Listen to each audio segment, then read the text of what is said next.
శ్రీ మహావిష్ణువుకు 24 అవతారాలున్నాయని మీకు తెలుసా? మొదటగా సనక, సనానందన, సనాతన సత్కుమారులు బ్రహ్మదేవుని మనసు నుండి జన్మించిన కుమారులు. వారు భౌతిక ప్రపంచం వైపు ఆసక్తి చూపకుండా జ్ఞాన మార్గం బోధించారు. రెండవది వరాహ రూపం. హిరణ్యాక్షుడు భూదేవిని పాతాళంలోకి తీసుకెళ్లగా విష్ణువు వరాహ రూపంలో వచ్చి భూదేవిని రక్షించాడు. మూడవది నారద మహర్షి.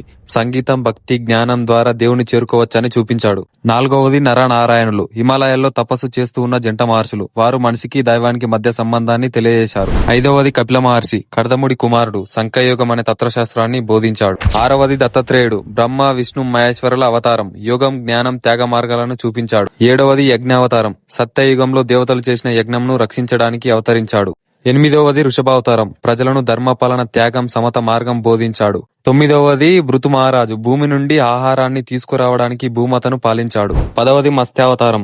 మహాప్రళయ సమయంలో వేదలను రక్షించాడు.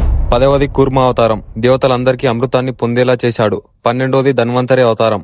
ఆయుర్వేద శాస్త్రాన్ని వెలుగులోకి తెచ్చాడు. 13వది మోహిని అవతారం. అసురులను మోసం చేసి దేవతలకు అమృతం ఇచ్చాడు. 14వది నరసింహ అవతారం. భక్తి ప్రహ్లాదుని రక్షించి హిరణ్యకశిపుని సంహరించాడు. 15వది వామన అవతారం. 3 అడుగుల భూమి అడిగి బ్రహ్మాండమంతా నడిచాడు. 16వది పరశురామ అవతారం. శివుడి భక్తుడు, అజేయ యోధుడు. 17వది వ్యాస మహర్షి. జ్ఞానాన్ని అందరికి అందుబాటులోకి తెచ్చాడు. 18వది రామావతారం. రావణుడి సంహరించి ధర్మాన్ని స్థాపించాడు. 19వది బలరాముడు. కృష్ణుని అన్నగా జన్మించాడు. 20వది కృష్ణావతారం. మహాభారతంలోని భక్తి, జ్ఞాన మార్గాలను బోధించాడు. 21 బుద్ధావతారం. దయా, శాంతి, అహింస మార్గాన్ని చూపించాడు. 22 హంసావతారం. బ్రహ్మదేవుని సందేహాలను తీర్చాడు. 23 హయగ్రీవావతారం. వేదాలను అసురుల నుండి రక్షించాడు. 24 కల్కి అవతారం. కలియుగం చివరిలో తెల్ల గుర్రం మీద యోధుడిగా అవతరించి అధర్మాన్ని నాశనం చేసి సత్యయుగాన్ని ప్రారంభిస్తాడు. ఈ 24 అవతారాలన్నీ ఒకే లక్ష్యం కోసం. ధర్మ సంస్థానార్థాయ సంభవామి యుగే యుగే.